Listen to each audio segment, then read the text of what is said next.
todas las células musculares tienen que actuar en el mismo sentido.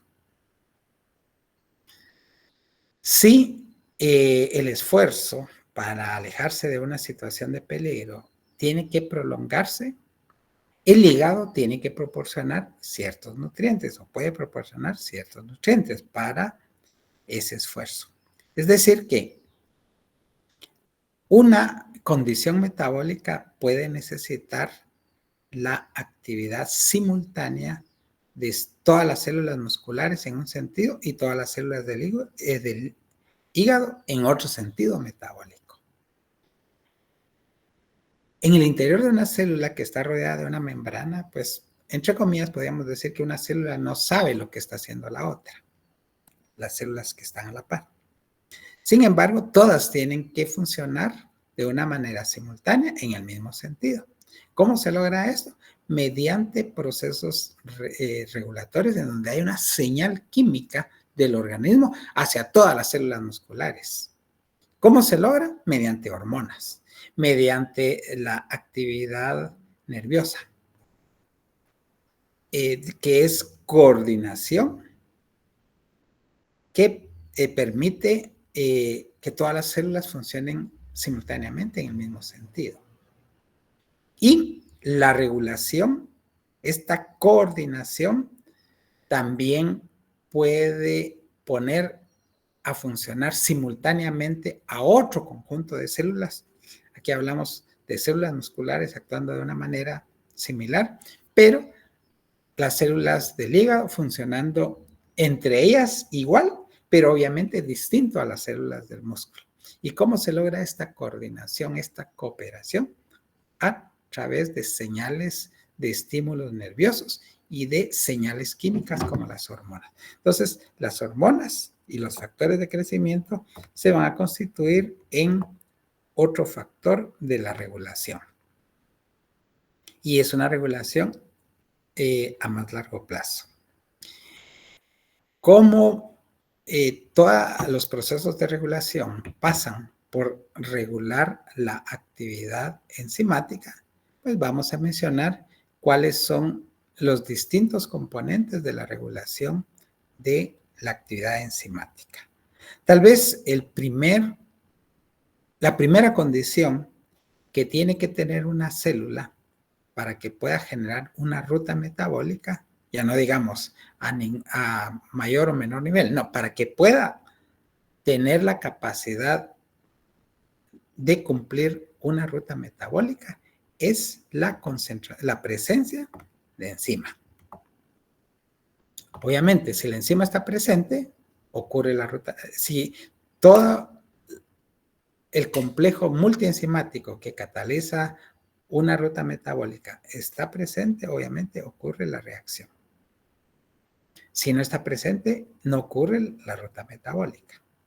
Y también es importante la concentración de enzima, porque si todas las enzimas de una ruta metabólica están en bajas concentraciones, pues la tasa en que se genera esa ruta metabólica tiene un tope, tiene una limitación. Si comparada con una célula que tiene baja concentración de enzimas, vemos otra célula que tiene mayor concentración de todas las enzimas de una ruta metabólica, obviamente la segunda célula va a tener una mayor capacidad de cumplir esa ruta metabólica con una mayor tasa, transformando mayor cantidad de materia por unidad de tiempo. Entonces, es importante la concentración de enzima como una gran condición que determina la actividad de una ruta metabólica. Es un proceso. Entonces, regular la concentración de enzima o de enzimas en una célula es una forma de regular el metabolismo de esa ruta metabólica. Y la concentración de una enzima va a depender de la tasa de síntesis de la enzima y la tasa de degradación Al decir tasa, nos estamos refiriendo a cantidad de materia transformada por unidad de tiempo. No estamos hablando de velocidad de la ruta metabólica, sino estamos hablando de la cantidad de materia que es transformada por unidad de tiempo. Entonces, la síntesis y la degradación son procesos que están regulados muy estrechamente. El proceso de síntesis tal vez está más estrechamente regulado que la degradación, porque implica, en primer lugar, una serie de eventos, cada uno de los cuales puede estar regulado. Por ejemplo, en primer lugar, la información genética para la síntesis de una enzima está en un segmento de ADN, en un gen. Para que se pueda sintetizar una proteína, ese gen tiene que ser transcrito. ¿Qué significa eso? Significa la síntesis de ARN mensajero a partir de la información de un gen. Y ese proceso ya tiene una regulación que puede ser hasta muy compleja. Posteriormente, el ARN recién sintetizado puede sufrir modificaciones químicas, y que eso ustedes lo van a ver en detalle en el curso de biología molecular. Se llega a un ARN mensajero maduro, es ARN que ya sufrió un procesamiento después de ser sintetizado. También es importante la tasa de degradación del ARN, porque eso mantiene ciertas concentraciones del ARN mensajero. Y después la presencia de ribosomas y de ARN de transferencia van a utilizar la información del ARN mensajero para la síntesis de polipéptido. El polipéptido, una vez sintetizado, puede ser trasladado a distintos ambientes celulares y puede sufrir procesos de modificación post-transcripcional, pero post-traduccional, es decir, después de ser sintetizado, el polipéptido se puede sufrir modificaciones químicas. Muy frecuentemente es agregarle algunos residuos de carbohidrato. También, como el ejemplo que vimos en la bioquímica 1, algunos residuos pueden ser modificados químicamente, como lo que ocurre con el colágeno, que ciertos residuos de prolina son hidroxilados. Y todos estos procesos, al final, van a determinar la tasa de síntesis de una enzima. Por otro lado, cuando la enzima ya sufre modificaciones en su conformación, sufre modificaciones químicas, o bien ha pasado su vida media, o bien está formando parte de complejos grandes que también ya, entre comillas, envejecieron, entonces las enzimas, como todas las proteínas, se pueden degradar. Y existen dos mecanismos de degradación de proteínas. Uno que es muy dirigido específicamente a proteínas individuales es el sistema de la ubiquitina proteosoma. Ya lo describimos en algún momento cuando hablamos de proteostasis, pero básicamente es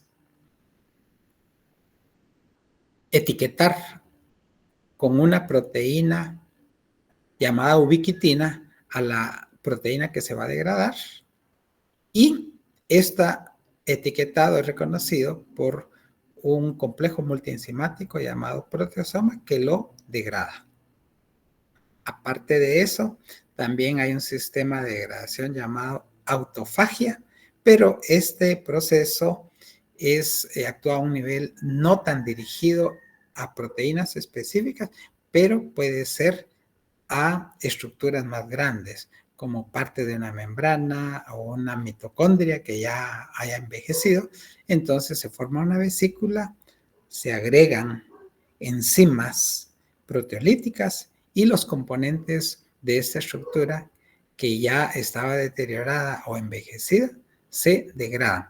Si ahí en una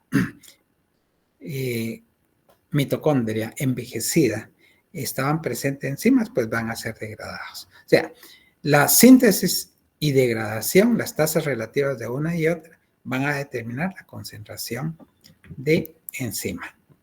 Después hay otros mecanismos que van a regular la actividad de la enzima cuando ya está presente.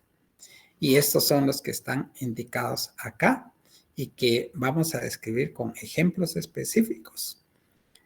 La actividad de una enzima puede ser regulada cuando se cambia su ubicación en ambientes celulares.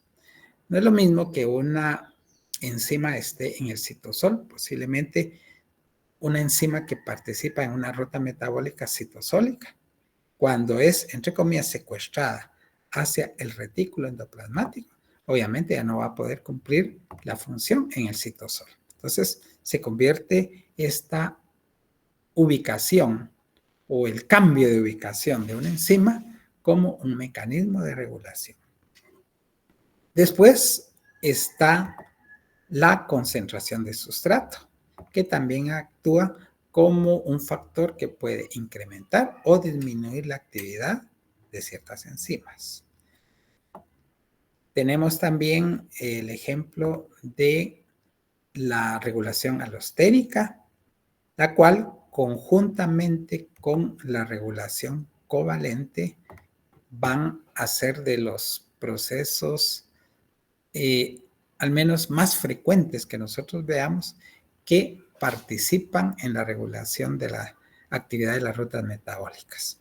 Mucha de la regulación de las rutas metabólicas se da por regulación alostérica o regulación covalente, y ya vamos a explicar ya en breve ejemplos un poco más específicos, y durante el desarrollo del curso vamos a hablar bastante de según sea la ruta metabólica de cada proceso. Y también hay otro mecanismo de regulación de la actividad de las enzimas que está asociada a la combinación de una enzima con una proteína reguladora. En este caso, una unión no covalente y también que es reversible. Entonces, vamos, estos 5 factores que están señalados acá a la derecha y arriba con una flecha, los vamos a explicar uno por uno con un mayor detalle, en algunos casos con ejemplos específicos, pero cuando ya hablemos de rutas metabólicas específicas, ya los vamos a mencionar con mayor profundidad. Bueno, el primer mecanismo de regulación que habíamos mencionado para controlar la actividad de una enzima ya existente era su translocación hacia un ambiente celular distinto a donde cumple su función biológica. En este esquema se muestra una membrana celular, una región que está en amarillo y que equivale al citosol, una membrana nuclear y el ambiente del núcleo. En ciertas células, la glucosa va a ser degradada por una serie de reacciones para obtención de energía. Aquí solo están señaladas 2 reacciones de la serie más amplia de reacciones mediante las cuales se utiliza la glucosa. La primera reacción puede ser catalizada en algunas células por la exoquinasa 4. De tal manera que si la exoquinasa 4 está en el citosol, ocurre la primera reacción, que es la transformación de glucosa en glucosa 6-fosfato. Pues obviamente aquí participa ATP. Digo obviamente porque el grupo fosfato no aparece de la nada. Y ya al producirse glucosa 6-fosfato, puede ser sustrato de la siguiente enzima.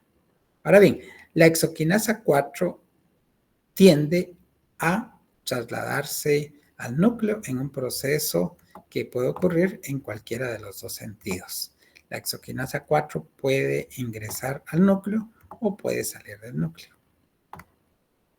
Y resulta ser que este paso de la exoquinasa 4 al núcleo, pues ya constituye ese mecanismo de cambio de ubicación en ambientes celulares.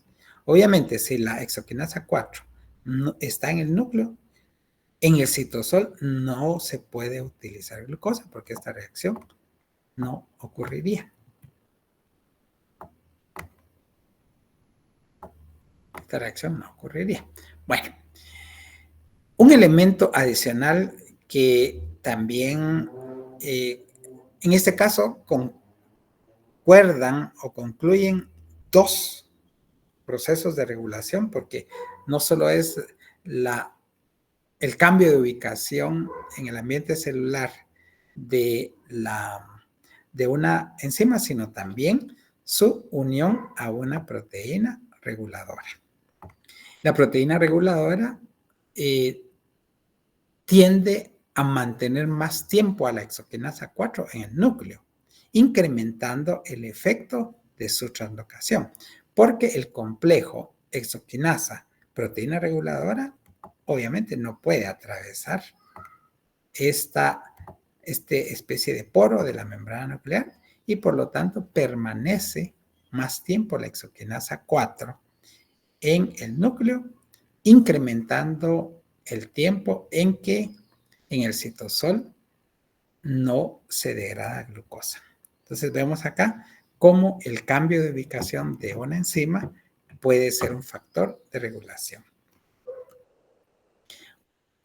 El segundo factor de regulación que mencionamos es la concentración de sustrato. De la bioquímica 1 sabemos que al modificar la concentración de sustrato, que aquí está representada en este eje horizontal, 0 concentración de sustrato y una alta concentración de sustrato acá.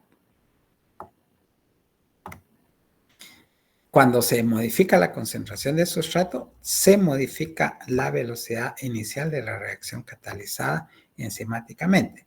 Y la curva que se genera es hiperbólica, con un valor de Km,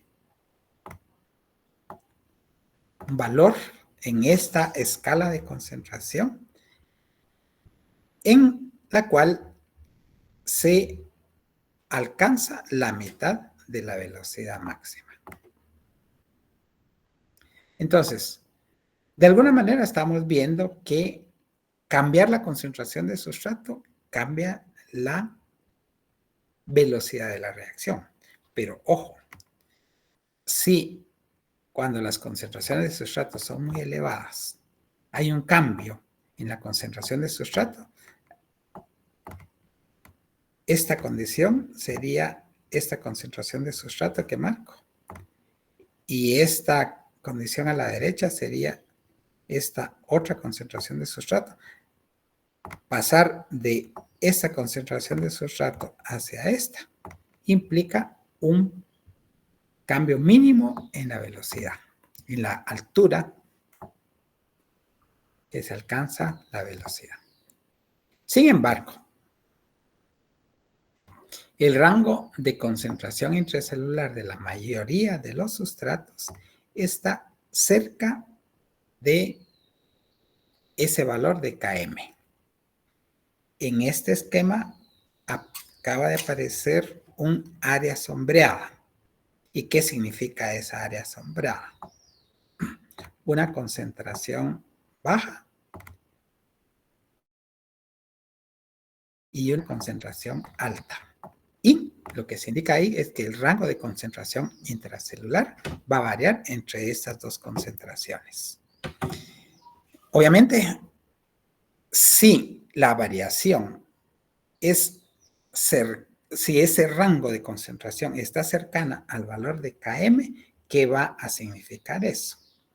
En este estas dos flechas que marqué a la izquierda se marcan los límites de la concentración inferior y de la concentración superior. Siempre dentro de un rango de concentración normal de un compuesto a nivel intracelular. ¿Y cuál es la consecuencia? Si el compuesto a nivel intracelular está en su concentración más baja, tenemos esta actividad. Y si se incrementa siempre dentro del rango de concentración, tendríamos esta actividad. Es decir, al incrementarse la concentración de sustrato, se incrementa la velocidad. O al disminuirse su concentración, se disminuye la actividad de la enzima. Entonces, la concentración de sustrato se convierte en un factor que puede modificar la actividad enzimática y por lo tanto también puede influir en la tasa en que ocurra una ruta metabólica. El tercer mecanismo era la regulación alostérica y este es un ejemplo específico de una enzima que se llama aspartato transcarbamoilasa. Esta enzima tiene sitios reguladores que puede unir de manera reversible 6 moléculas de citidin trifosfato, es un nucleótido. Obviamente, como es una unión reversible, la cantidad de sitios de unión del CTP, si están unidos o están libres, va a depender de la concentración de CTP. Concentraciones altas de CTP inducen la unión. Y la unión del CTP a los sitios reguladores va a inducir un cambio de conformación hacia un estado T que es inactivo. Cuando las concentraciones de CTP disminuyen, hay una tendencia a que el CTP se libere de sus sitios de unión, quedan libres los sitios reguladores y por lo tanto se induce otro cambio de conformación, en este caso hacia un estado R que es activo. Acá estamos describiendo un proceso en donde altas concentraciones de CTP inactivan, bajas concentraciones de CTP activan. ¿Y cómo, qué relevancia tiene este fenómeno alostérico? Bueno, resulta ser que esta aspartato transcarbamoilasa está ubicada en esta posición de esta ruta metabólica. Esta ruta metabólica nos transforma aspartato y el compuesto llamado carbamoil fosfato en nucleótidos de pirimidina. UMP como un intermediario, o si se utiliza, pues ya es un producto final, o bien UTP, también que puede ser producto final si se utiliza de esta manera, pero también podemos, si continúan la secuencia de reacciones, se produce CTP. CTP podríamos decir que es el producto final de toda esta ruta metabólica. Y resulta ser que el CTP es este compuesto que mencionábamos acá, es un regulador alostérico de la primera enzima. Entonces, cuando hay altas concentraciones de CTP, la reacción primera se inhibe. Cuando hay bajas concentraciones de CTP, la primera reacción, como no está inhibida, ocurre.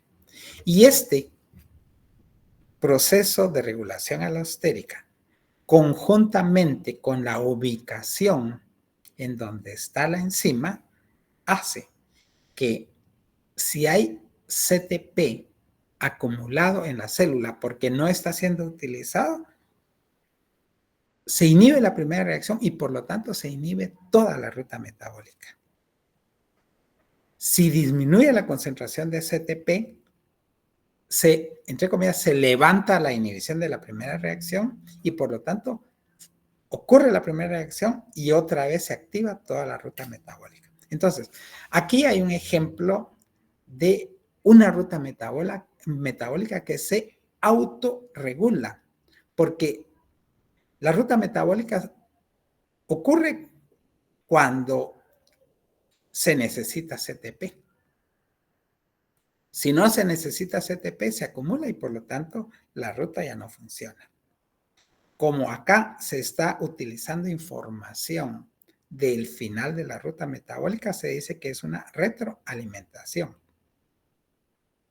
Es como hace un docente, al final de explicar, dice, ¿entendieron? Ahí espera recibir una retroalimentación. En este caso, la concentración de CTP es una información que actúa sobre es una condición que actúa sobre la primera enzima para que ocurra la primera reacción y por lo tanto toda la ruta metabólica o no ocurre. Por eso se dice que es un modelo de regulación de una ruta metabólica mediante regulación en inglés es feedback o retroalimentación. Entonces, vemos que una ruta metabólica puede tener todos los elementos para regularse a sí misma sin necesitar información extra. Y después hay nos quedan pendientes dos formas de regulación que lo vamos a mencionar brevemente. Uno es la regulación alostérica, regulación por modificación covalente. Estos vamos a ver ejemplos específicos durante el curso. Acá se muestra una enzima, ahí dice proteína, pero podía ser una enzima que tiene un grupo OH que mediante una reacción química recibe un grupo fosfato. Entonces aquí estamos describiendo una fosforilación de una enzima. Arriba, enzima desfosforilada, abajo fosforilada.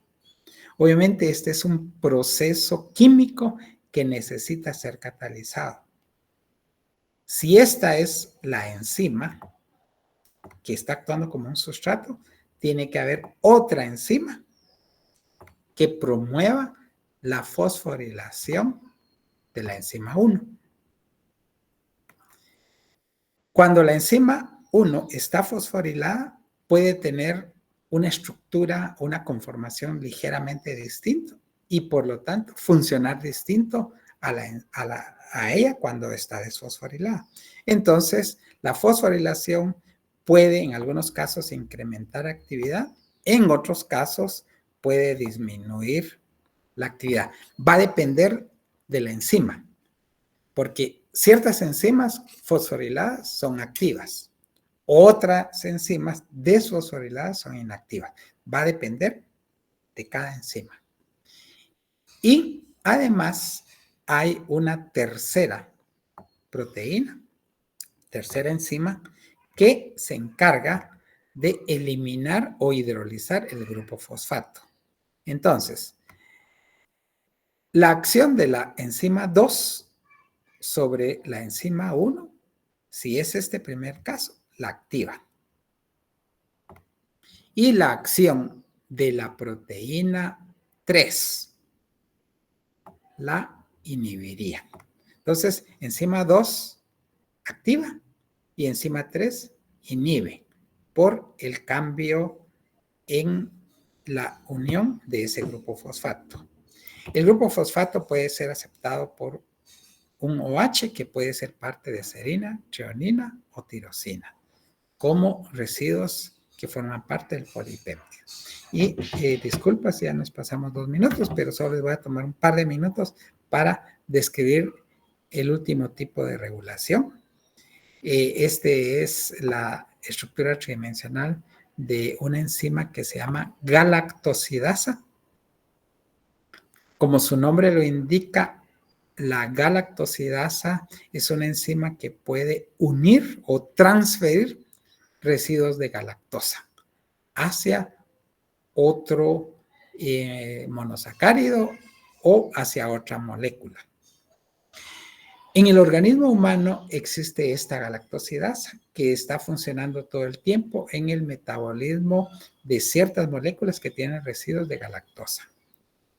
Ahora bien, en mujeres que han estado embarazadas y que tienen un parto, se estimula lactancia y la producción de leche requiere de la síntesis de lactosa. No hay un enzima específico lactosa sintetasa que se encargue de sintetizar lactosa, porque la lactosa solo va a ser necesaria para mujeres lactantes. Y desde el punto de vista metabólico sería un gasto energético muy grande tener una enzima específica para producir lactosa cuando no va a ser utilizada para todo el tiempo y no para todo tipo de humano, porque los varones no producimos leche. Entonces, ¿cuál es la solución metabólica? La producción bajo ciertas condiciones hormonales de otra enzima, perdón, de otra proteína que se llama alfa-lactalbúmina. Y esta proteína tiene afinidad por complementariedad estructural con esta galactosidasa, de tal manera que tiende a formar un complejo galactosiltransferasa y alfa-lactoalbúmina. Y este complejo hace que la galactosidasa, había mencionado que también se llama galactosiltransferasa, cambie ligeramente el sustrato que puede recibir el residuo de galactosa. Ese cambio hace que el residuo de galactosa sea aceptado por glucosa. Y galactosa y glucosa se convierten ya en los sustratos de esta enzima. ¿Qué fue lo que hizo la alfa-lactoalbúmina? Modificó ligeramente la actividad enzimática de la galactosiltransferasa, convirtiéndola en lactosa sintasa. De tal manera que este cambio ligero de la actividad va a producir, a partir de galactosa, va a producir lactosa. ¿Y por qué menciono un cambio ligero de la actividad? Porque la enzima mantiene la actividad de transferir un residuo galactosa. ¿Qué fue lo que cambió? Que se especifica que la molécula que recibe el residuo de la galactosa es glucosa. Y de esa manera, entonces, la alfa-lactoalbúmina se convierte en esa proteína reguladora de la actividad enzimática. Ahora sí, terminamos el contenido. Si ustedes tienen alguna pregunta o comentario de la clase o del contenido del día de hoy o en general del curso, lo pueden hacer en este momento.